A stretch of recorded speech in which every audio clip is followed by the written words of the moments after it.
I was recently having a conversation with someone on Facebook about the nature of morality. One comment caught my attention and left me puzzled. Rightly, the comment assumed that I wanted to convey an objective meaning with my words, but like morality, they don't have a corresponding object.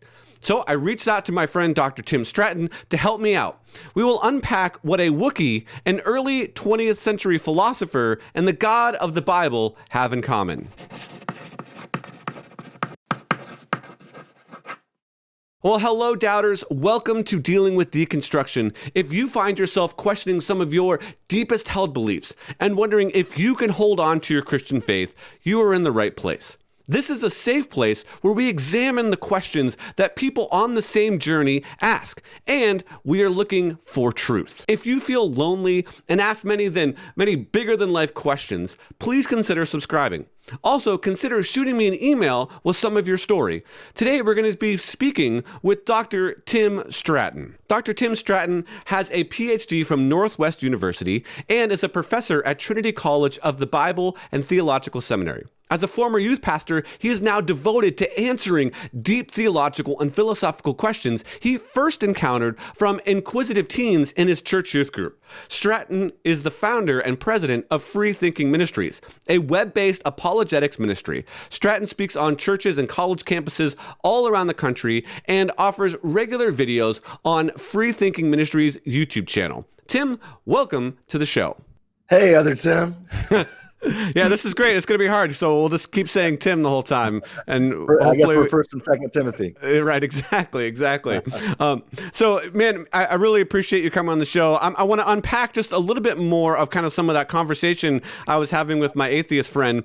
She is a student of this 20th century philosopher Ludwig von Wittgenstein. So I'm sure you're familiar with him. But one of his things is the idea that words are extremely subjective. They have no objective meaning to them. And so her question to me was, if you're trying to convey some kind of objective meaning with your words, then that falls into the same category of morality. It's really, in general, a social construct. We just agree that certain words have certain meanings, and that's really about all there is. Same thing with morality. So the first thing that I would love for you to do, Tim, is to define, from your understanding, this idea of objectivity and subjectivity. What do those words mean, and how should we be thinking about them? Yeah, that's a great question. You know, the word subjective really has to do with one's personal opinions and their feelings on a matter, right?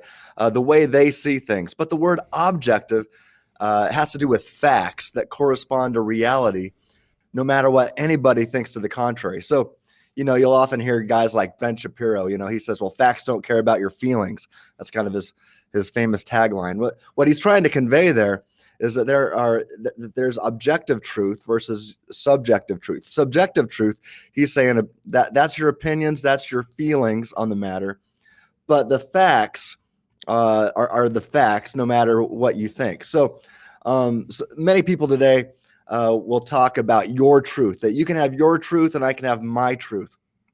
And even many politicians today say things like that you can have your truth and I can have my truth. And that's really pretty scary when you think about it. When lawmakers have a horrible undergirding philosophical worldview, but a statement is so. Okay, so what is truth? You know, Pilate asked that of Jesus a couple thousand years ago, and I once asked J.P. Moreland the same question. Yeah, and he says, "Well, a statement is true if it corresponds to reality." And I immediately followed that with, "Well, what is reality?" And Dr. Moreland said, "Reality is the way things are, no matter what anybody thinks." Okay. So reality is the way things are. Well, okay, so that's interesting. Yeah. So when I reached out to you to kind of get some clarification on this, you kind of used that as an opportunity to answer some of this in a blog post. So I'm going to link to that blog post in the description of this video, and you were gracious enough to come on and we can kind of unpack some of this. So kind of coming out of that objective, subjective definition, in your book and in the article, you talk about this thing called purpose theory. What is purpose theory? It sounds very interesting, but I'd love for you to just kind of just lay it out for us. Yeah. Okay. Well, purpose theory, or at least a modified version of it, is the view that goes like this. I'm going to lay out kind of three planks of this model or this view. So the first that I take with my modification, I say that God created human beings for a purpose. That's number one. Number two is fulfilling this purpose is a necessary condition for human life to have objective meaning.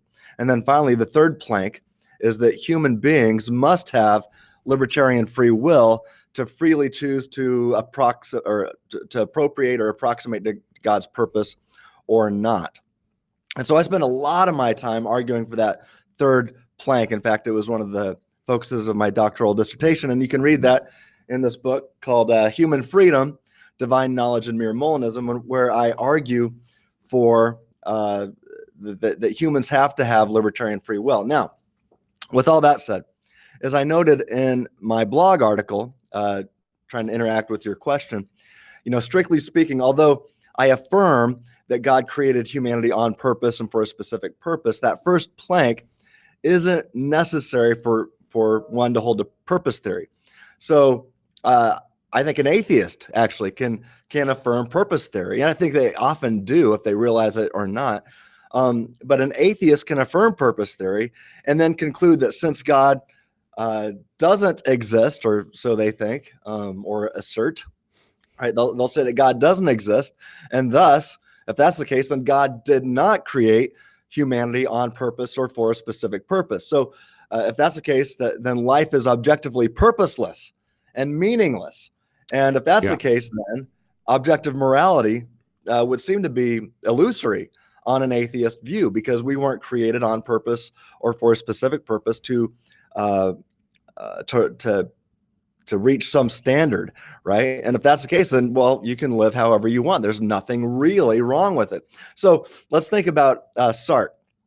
He argued that since there is no God to give human life objective purpose or objective meaning, that human life doesn't have purpose or meaning, at least in an objective sense. Yeah. Right. There's no reality or realness there. So if that's the case, then there'd only be subjective meanings that we would freely invent for ourselves. So you can see his work in existentialism and human emotions.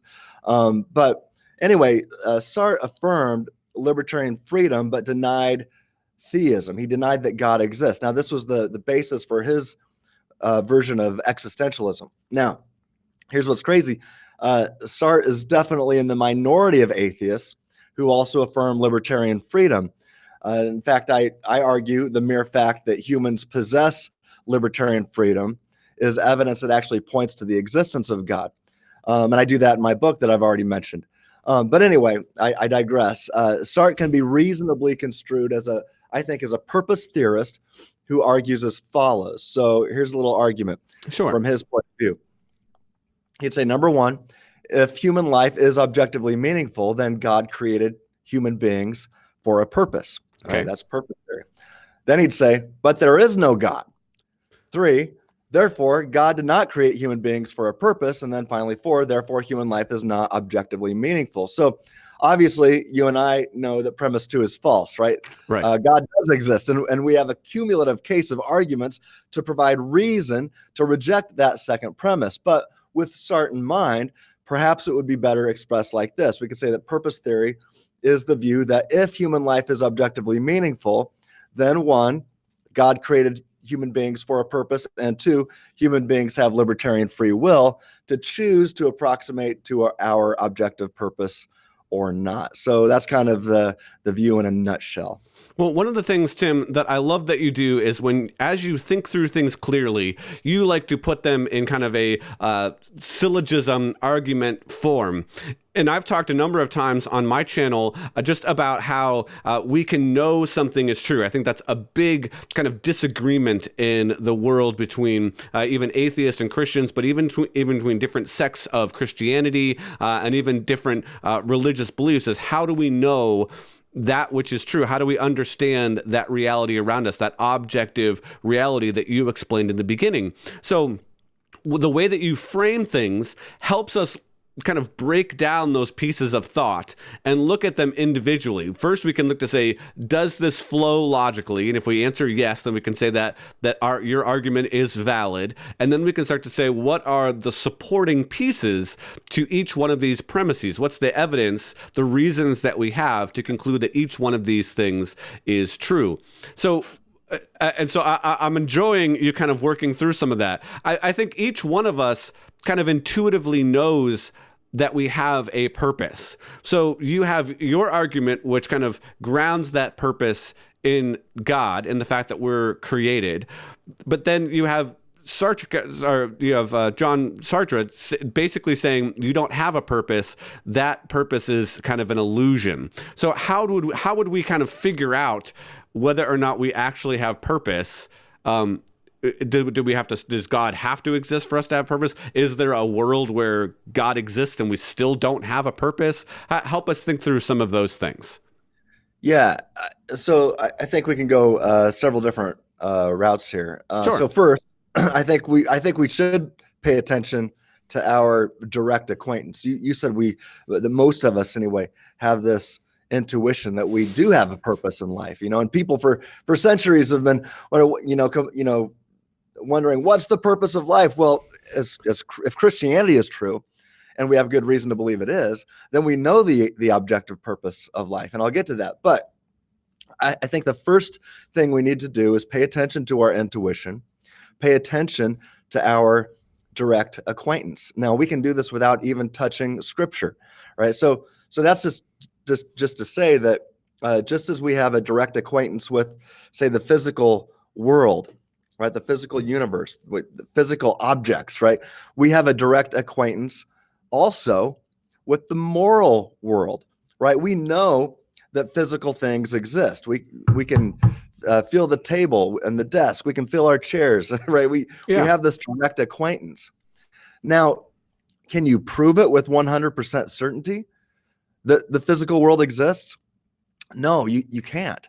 But we have a direct acquaintance with it, right? So maybe you're in the Matrix, if you've ever seen the movie The Matrix, right? And so if you're in a Matrix, it sure feels like the physical world exists. I know that movie is getting kind of dated now. I hear they're coming out with another one soon. Right. But to the audience out there, if you've never seen The Matrix, go watch the Matrix movies. I think they're so great at helping us understand some deeper philosophical ideas. But yeah, you could be in a matrix where the physical world doesn't exist, and you can't prove that you're not in it. But unless we have really good reasons to say that we're in a matrix, and we would call these defeaters to the idea that the physical world exists, then we're justified and warranted in saying that we know that the physical world exists. Now, I say this: we have a stronger direct acquaintance with morality, with the moral world, than we do with the physical world. So, for example, we simply know. Okay, I like to bring up, I don't like this, but whenever you start talking about morality, you kind of go to extremes to show a point. So right. This gets kind of dark and it's evil, right? So we simply know that, say, sexually abusing an infant is evil. Right? We know that's evil. And we would say that if somebody doesn't think that, then something has gone terribly wrong with this person. They are evil if they do that, right? So we know that sexually abusing a toddler or an infant or anybody else is evil. So think about this. We know that. So although, I should say we have a direct acquaintance with that. So it's so powerful. I think it's even more powerful than when we say that we know that the physical world exists, even though you can't prove it with 100% certainty. We have a direct acquaintance with it. So although it's possible that we live in the matrix and that the physical world does not actually exist, we're still justified and warranted in affirming that physical objects exist. And we would need an extremely powerful defeater to give up the idea that the physical world exists. But similarly, we make moral judgments every single day if we realize it or not. politics is one big debate regarding morality, the way things ought to be and the way things ought not be. So no matter what side of the political aisle you're on, if you have ever thought the other side was really wrong, dead wrong on an issue, well, then welcome to the world of objective morality. So if you think that Hitler was really wrong, no matter what anybody thinks to the contrary, then welcome to the world of objective morality. And if you believe it was really wrong, not just an opinion that someone is free to agree or disagree with, but if you think it was really wrong for Jeffrey Dahmer to kidnap and drug and rape, murder, and then eat his victims, then welcome to the world of objective morality. In fact, when you think about it, the moral universe seems harder to deny than the physical universe. I mean, even if the physical universe does happen to be an illusion, right? If we do exist in a matrix, well, it still seems that Adolf Hitler and Jeffrey Dahmer would still be objectively wrong to do the things they did within the matrix. So after all, in the movie The Matrix, good and evil still existed, even though there was no spoon, if you remember. Yep. The physical objects didn't exist, but good and evil still existed. So I think that we have more reason to pay attention to our direct acquaintance with the moral.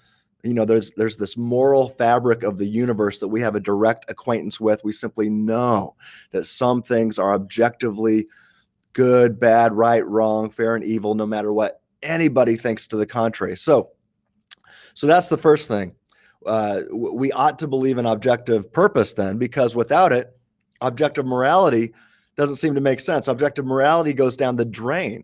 But since it seems clear that Hitler and Dahmer's actions were objectively evil, then we have good reason to think that there is an objective purpose to life that we ought to strive to attain, that we were created to attain. And to miss this purpose is to miss the mark. And literally, that's what it means to sin. So to miss the purpose of life and to miss the objective purpose of life is to miss the mark. It is to sin. So that's the first thing. I didn't even touch scripture, right? Just pay attention to our direct acquaintance. We're more in touch with the reality of the moral fabric of the universe than we are with the physical fabric of the universe. Well, before you get to your second point, I can hear a number of different objections coming from some of the audience as you say that. Just one of them would be, sure, but we have I talked in my conversation with Chris Date a few weeks ago about child sacrifice to Moloch, even by the chosen people of God, by the Jews, were had kind of fallen into this in a sense. So we can point to, and you're giving examples, Jeffrey Dahmer and Hitler and stuff like that thought that those actions were correct. So do you reason from the I guess there's two ways to kind of look at this. One would be, we only need one thing to be absolutely morally wrong for there to be objective morals, right? We only need one. And again, you went to the extreme because I think most of the time you could get somebody to say, yes, I agree with you that one thing is objectively morally wrong. And then you can say, okay, now we know that objective morals exist, and there may be some gray areas, some areas that we don't necessarily know whether or not this was murder. We can take something that's going on in our culture right now, something like the death of George Floyd. It seems pretty cut and dry from people that watched the video that there was some sort of malicious intent there. So people are confused why there even needs to be a jury trial. So the definition of, we can all say murder is wrong, but whether or not something falls into that category could be a little bit slippery. So that's one way to reason. The other way could be, sure, but you have all of these gray areas, then, and we're fairly sure that they're all gray areas because we can't come down on an absolute yes or no, is this morally right or morally wrong? So that turns our certainty of murder or, again, torturing babies for fun, as you use an example, on its head as well. So why isn't going from we agree that a lot of these different things are not morally wrong, so therefore these other, pretty extreme cases are probably not morally wrong, not an acceptable way to go. Did I explain that correctly? I'm trying to kind of pull a bunch of different threads together here. Yeah, I mean, one thing that really stood out to me that you said was there sometimes are some gray areas when it comes to some moral choices that we find ourselves confronted with. I can think of one time in particular where I felt like, man, I only have two options from which to choose, and both of them are bad. And so I was trying to figure out the lesser of evils here. And sometimes we might find ourselves in this situation when it comes to voting for the presidency, for example. We might feel like, wow, we've got two really bad options here. So if that's the case, then you compare and contrast, say, okay, which one of these approximates closer to objective reality, closer to objective moral truths, which candidate would be better, right? Even though they're both bad. Yeah. Sometimes we find ourselves in those positions. But also, like you said, all you need is one example.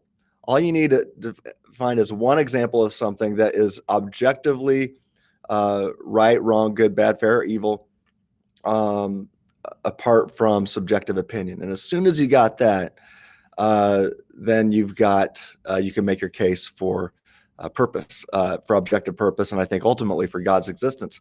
So, this reminds me, not long ago, this was before COVID, and I go to the Berkeley campus, at least a couple weeks a year, a couple different trips a year, usually before COVID, and hopefully that starts up again soon.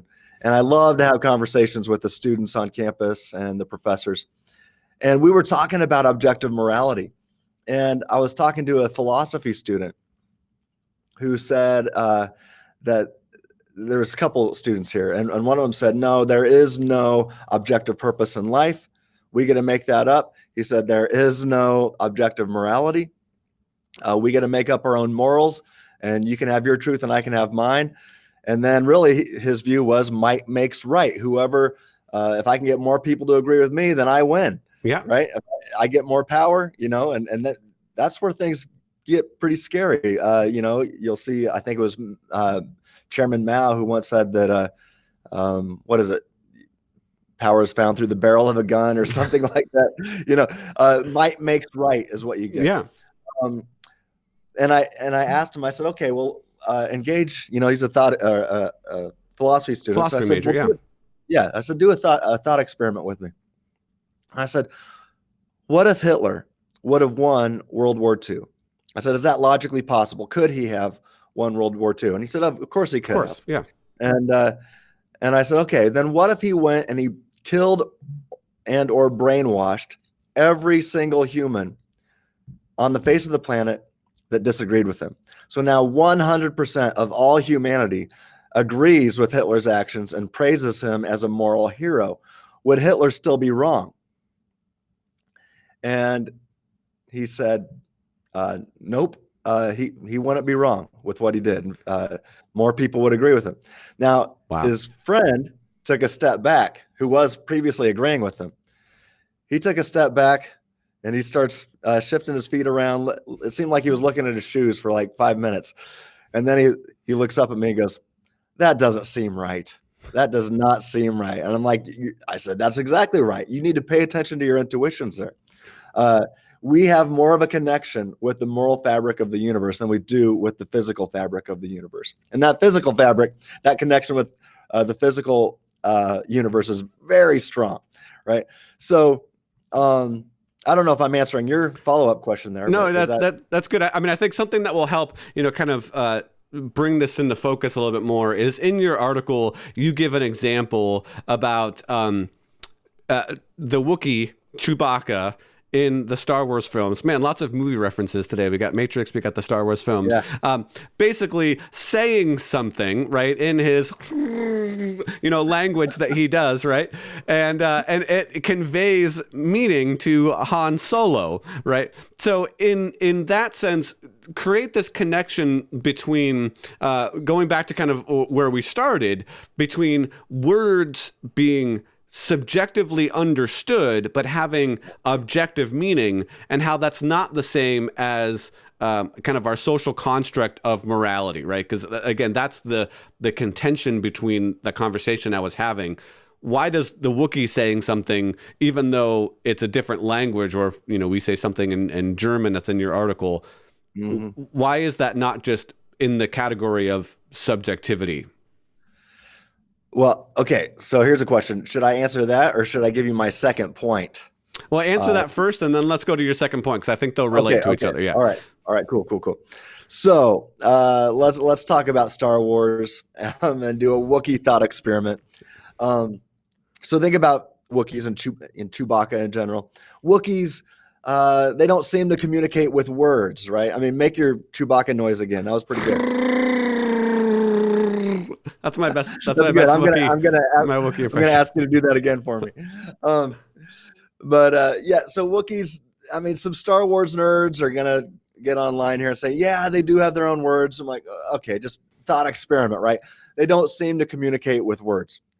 That seems to be some kind of a growl or something. I don't know what it is. But Wookiees are brilliant, right? They're intentional agents. They're rational animals like humans are. So if a Wookiee who doesn't seem to communicate with words invents X, all right, he invents X for a particular purpose with an intent and according to a design plan for which it is supposed to be used to accomplish a specific goal in mind of the Wookiee inventor. So Chewbacca might subjectively refer to X as, make your noise again. I love it. It's getting worse and worse. Hopefully it'll get better. But Han Solo, right, he might refer to X as a bowcaster, right? That's the crossbow kind of thing that Chewie carries around, right? Yep. So either way, the purpose of X remains the same no matter what words are used or not used. So even in a world where words didn't exist, there still remains a purpose, an objective purpose to the X, right? Even if words didn't exist, there's still the X was still created on purpose and for a specific purpose, no matter what words are used or not used, right? So now the purpose of the bowcaster, if I'm going to talk about it in English, is to blast stormtroopers, right? To blast the bad guys. But even if words didn't exist, so I can express that in English, there's still a fact of the matter that remains. The Wookiee created the bowcaster, or X, on purpose and for a specific purpose. No matter what words are used to subjectively describe the objective purpose of X. So that's what I'd say about that. Okay, so try to lay out now your second point, because I think that was a good kind of insert there. So let's go ahead and jump to your second point there. All right. So the first point of knowing that there is an objective purpose and that there is objective morality in the universe and in our lives is to pay attention to our direct acquaintance and our intuition and just the fact that we know that Hitler was wrong, that we know that Jeffrey Dahmer was really wrong no matter what anybody thinks, that we know that torturing a toddler for fun is really wrong no matter what anybody thinks. That's the first one. Just pay attention to reality. But the second way to know that there is objective purpose to life, and I think this gets rid of a lot of the gray areas, is maybe not all of them, but it gets rid of a whole bunch of them. The second way to know objective purpose to life is because we have good reason to think that God exists and that God created humanity on purpose and for a specific purpose or purposes. And we also have a good reason to believe that God raised Jesus from the dead. And we've got historical evidence on this. I recommend, the work of Mike Lacona, if you want to go deeper into this, looking at how he uses the historical method, the same historical method that we use to prove things about Abraham Lincoln or George Washington or Alexander the Great or Julius Caesar. Yeah, right? Mike was on my show, so I'll leave a link in the description to that interview with Mike, and he lays out a lot of those things. So that's a perfect reference. Good job. Right. Well, awesome. So I mean, if God raised Jesus from the dead, then we seem to have a divine stamp of approval on everything that Jesus said, taught, commanded, and exemplified. So then the question is, well, what did Jesus teach?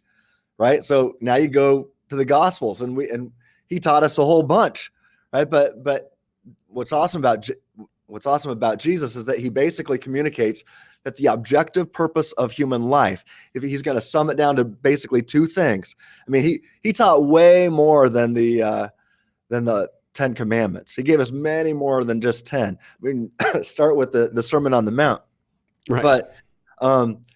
But what's great about Jesus is he really summarizes it and brings it all the way down and really communicates that the objective purpose of the human life is for everybody to love God first, and then everybody love everybody, right? From your neighbors to your enemy.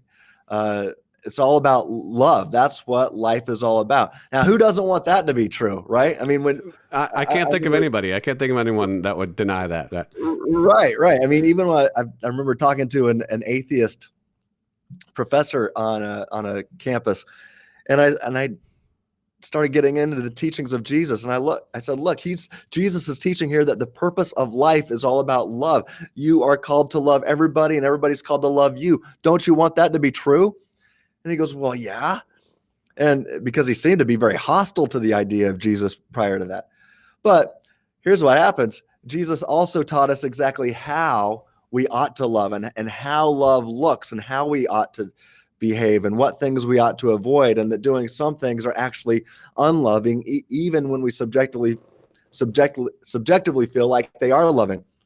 So that is to say that Jesus taught us exactly how to love. Everybody likes the idea that we're supposed to love everybody, but not everybody likes how Jesus taught us to love, or what love should look like. So anyway, we've got direct acquaintance with the objective moral universe, and we've also got revelation, divine revelation. So if God created humanity on purpose and for a specific purpose, then there are objective facts about humanity, irrespective of the subjective opinions from humanity or the words used by humanity to describe these objective facts. Go ahead. Well, I was gonna ask a clarifying question, because I think those two, the way you kind of sum that up is really, really, really helpful. But I can hear the people, and I've heard people say this before, and trying to respond to them. So I'd love to get your insight on this, because people are going to say, yeah, but how could enslaving people be love, Dr. Tim? I don't understand that. Like, I don't understand how oppressing people or denying them dignity and rights via the law could be categorized as love. I mean, we have this whole discipline now, critical race theory, that talks about standpoint epistemology. So I know that those are kind of two adjacent topics that we could talk about. How do we understand the scriptures, the commands, if we're saying, well, Tim, you've given already that we are really closely related with our moral intuition. My moral intuition says that denying, my homosexual neighbor the ability to marry seems counter to love. That if I deny them that opportunity, then I'm not loving. So I'm doing what you're saying. I'm closely examining my moral intuitions. My moral intuitions are telling me this. How do I then parse some of those things out? Yeah, so that's where so if God created humanity on purpose for a specific purpose, and there's objective facts about humanity, irrespective of the subjective opinions from humanity, and so we do have this connection with this purpose, and then the morality that follows. We feel it and we know it, but we don't always know it perfectly. But I mean, there are some things that everybody seems to agree on, or at least the vast majority of people know that Hitler was wrong, that Jeffrey Dahmer was really wrong, and that raping babies is really wrong, right? And the people that don't agree with us, we know are really wrong. So with that said, there's a bunch of gray areas. Now we need divine revelation, right? So if God created us on purpose and for a specific purpose, we don't always know what that is unless God comes in to tell us. And that's why Jesus places you and I and humanity in general in an epistemic position to know reality, to know the facts of the matter as to why we exist, what we were created for, how humans will find ultimate flourishing. We were created on purpose and for the specific purpose to flourish for eternity, right? To flourish in paradise for eternity in a love relationship with God and everybody else. And Jesus tells us how to do that. God tells us how to do that. But a lot of people reject that and don't want it God's way. They sing Frank Sinatra's song, and some want to do this for eternity and say, I'll do it my way, or I did it my way, right? That's the theme song of hell. And God gives you freedom to live his way and flourish, or to live your way and live according to live it in such a way that will not bring you ultimate flourishing. He knows what's best for you. He created you to have the best. And he, the creator of the universe, entered into the universe to put the humans within the universe in an epistemic position to know why the universe and all of its contents exist, to know reality. So, did I answer your question there? No, I think that's fantastic, and I really appreciate that insight. I do want you to speak just a little bit here at the end before we wrap up about this idea of standpoint epistemology. Yeah. So we've kind of touched on it a few times throughout this conversation, but I just want to be really clear and explicit, and I'll try to kind of just paraphrase the definition. You can kind of give it some more legs, but essentially what standpoint epistemology is, and why it's important right now, is it's the claim that your ethnicity and your life experiences and kind of the trials and tribulations that you've gone through as a person, particularly if you're in a minority or oppressed class or oppressed group, you have a clearer picture of what is true. And that's one of the reasons that there has been a push to elevate minorities in certain industries and STEM industries. Recently we saw some airlines saying that we need to commit to hiring more females and minorities. And I do want to say, for me personally, I don't think there's anything wrong with that. I think that is a great thing. I think being able to have more females and minorities flying planes is awesome. I think having more female and minority surgeons is great. But I do think that it should not be at the cost of their ability to do the job and their ability to understand reality. So what I'm not saying is that those people should be continually rejected or cast out from those industries. I think they should be fully included, but not because their ethnicity or their background or their gender or whatever gives them some unique insight into the truth about reality, the truth that corresponds to reality. So talk to us a little bit about standpoint epistemology and why it can be so damaging and so confusing for our world today. Right. Yeah. The first thing I want to say is, if I'm on an airplane, I want my pilot to be the best pilot possible. I don't care the gender or the race or how they identify, as long as they can fly that plane and get me to my destination safely. Awesome. But man, if somebody is being hired for anything other than not being able to fly an airplane at the highest level, I don't want to get on that airplane. But anyway, so you're asking if standpoint epistemology is a valid way of knowing. Yeah. And I would say, really, that's the question, right? Yep. Yeah. I'd say no. It's not a good way. It's not good epistemology at all. God placed humanity in an epistemic position to know reality, no matter what status one currently finds themselves in. So you might find yourself in you might be born privileged and with lots of money and great social status or whatever.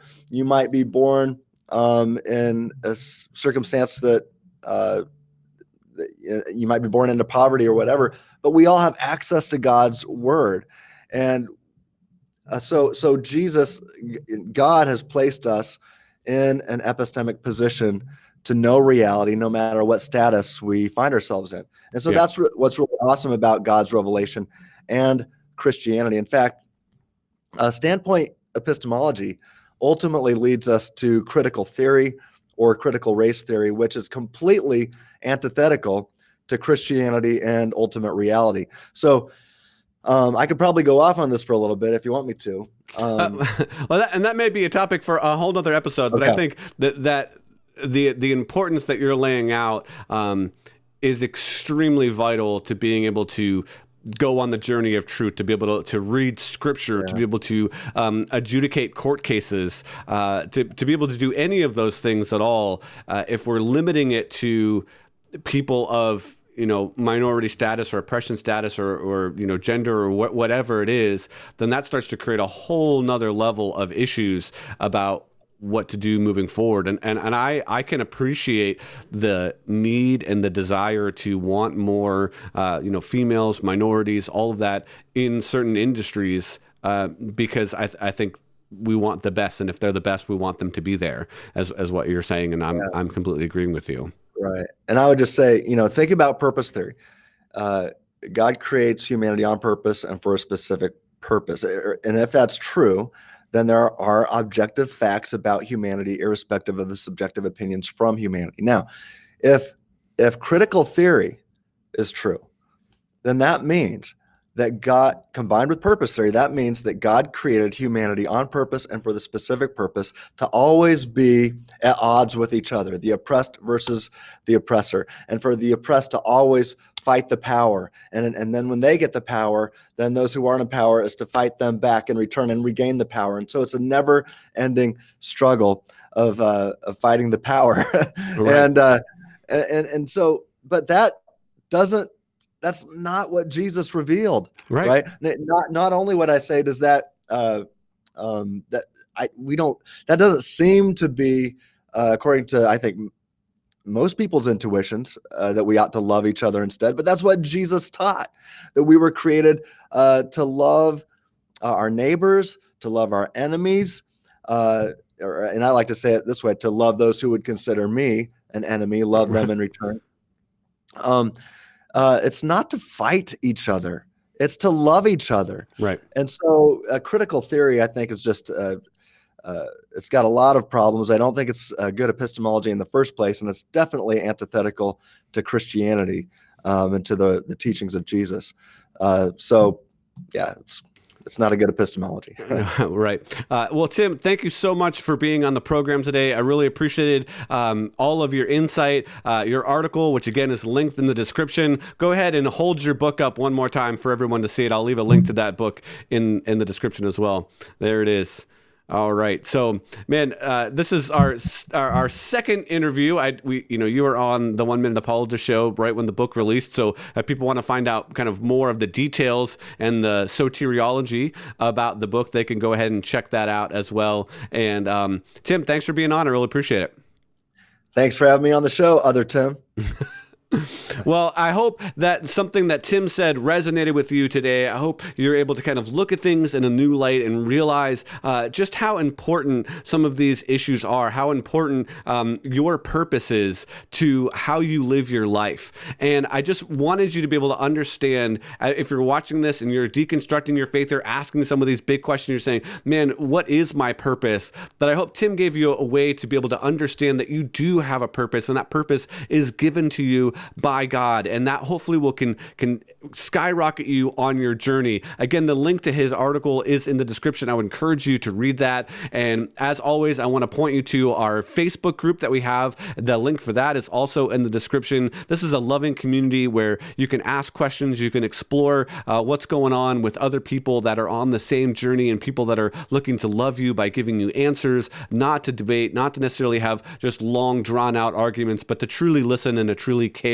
as you are going through this, because it can be lonely to deconstruct your faith and to start to question some of your deepest held beliefs. I'll end this episode the way that I end every episode. I encourage you to doubt towards faith, as my good friend Bobby Conway says. We'll see you next time on Dealing with Deconstruction.